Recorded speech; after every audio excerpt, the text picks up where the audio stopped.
Hey peeps, welcome back to my channel. As you can tell by my intro, I'm back with another tutorial. So starting off as always with a cleanse base.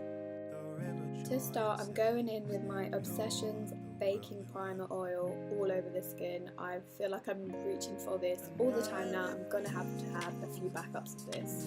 So this oil really helps hydrate my skin underneath all that makeup, so I would definitely recommend this to anyone who has dry skin. Okay people, onto the brows now. If you haven't tried this brow combination yet, I would definitely recommend you do.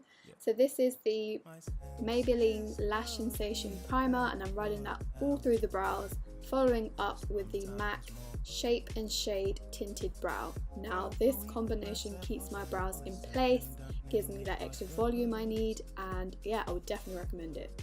My brows are definitely sisters, not twins. Moving on to the eyes, to mute out any pigmentation that I have on my eyelids, I'm going in with my current favourite concealers, is the Makeup Revolution concealers in 12 and 13. So for this eye look, I wanted to go super affordable, so Obsession have recently launched 4 new palettes, and the one I'm using is the Warm Up palette. It's a really great palette to create a really soft, sultry, smoky eye. So along with the new launches, they also launched a new Pigment Boost Fix, which is basically supposed to aid the eyeshadows, which I personally don't think you really need, because the eyeshadows itself are already so pigmented. However, if you want that extra boost to your eyeshadow, I would pick this up. Applying Flex and Power into the crease, I'm now going in with Twist and adding that to the inner corners of my eye and the outer corners. Now in this video, this was actually my first time using this palette, and for a drugstore palette, this is actually really good. The pigmentation in each shadow was really impressive. So for this look was really about building, so you probably see me throughout the video just building these eyeshadows up. So instead of using multiple brushes for this look, my lazy ass likes to clean my brushes using a hair donut. So this basically cleans off any eyeshadow I used beforehand, so if you're lazy like me, I would recommend you do this too. Taking Cave from the eyeshadow palette, I'm using this to diffuse any harsh edges I've created using the 2 previous eyeshadows. So for this look, to get really smoky, it was really all about blending and building up the colours. So you will see me going back and forth into the palette, adding more colours, blending it out, etc. So whenever I do a smoky eye, I always try to incorporate some colour into it, so I'm going in with the Revolution Pro eyeshadow palette in Mischief Matte and going in with the colour New Day.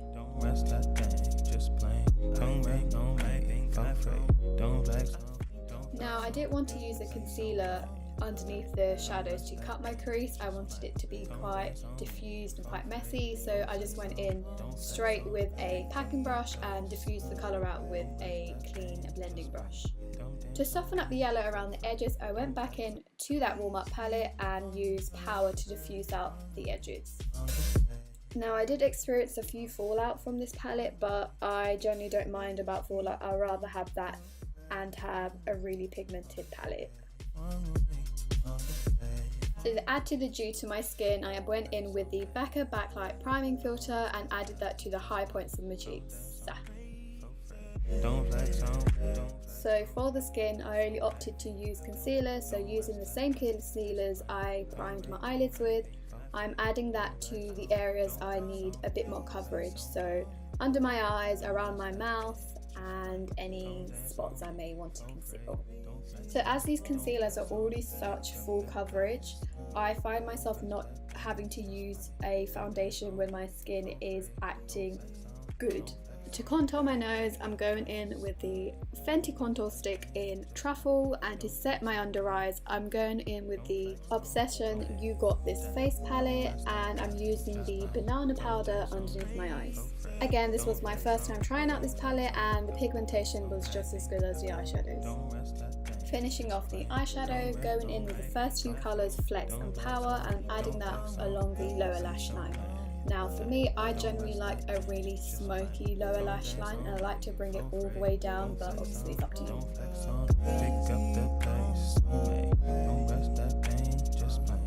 I usually always like to place the colour first and then using a clean brush to smoke out the lower lash line. Now, to keep the eyeshadow colours as coherent as possible, I wanted a pop of colour on my lower lash line. So I started adding the yellow from the palette into my lower lash line, realising how bad that idea was.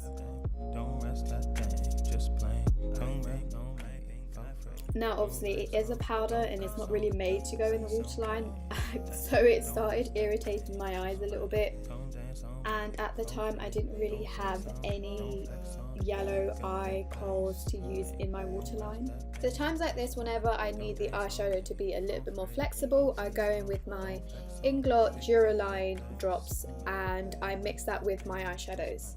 This just basically allows you to use your eyeshadows as many ways as you want. So as an eyeshadow base, as an eyeliner, and in my case I'm using it as a colour for my waterline. To add a bit of life to my cheeks, I'm going in with the Obsessions blush B102 in Perfect, and I'm just adding that to my cheeks and kind of blending that up to my temples. Now if you can't get a hold of the Glossier Heloscope in Moonstone, I would definitely recommend getting this one. This is the Ciate Dewy Stick. This has to be another one of my favourites. It gives you that really nice sheen, that really gloss to the skin that I generally love. So for the lips, I wanted to keep it quite simple, quite rosy, so I'm going in with the Pure Cheek Stain and I'm adding that all over the lips, concentrating the colour more so on the centre, and then following with the MAC Dazzle Glass in Golden Rocks, another one of my favourites, and then using my fingers to diffuse the product around my lips. And that's it. I hope you guys like this tutorial. A really easy drugstore smoky eye with a pop of colour. If you do recreate this, please tag me. Don't forget to like and comment down below what was your favourite product I used. Don't forget to check out the visuals on my blog, link down below, and I'll see you next time. Bye!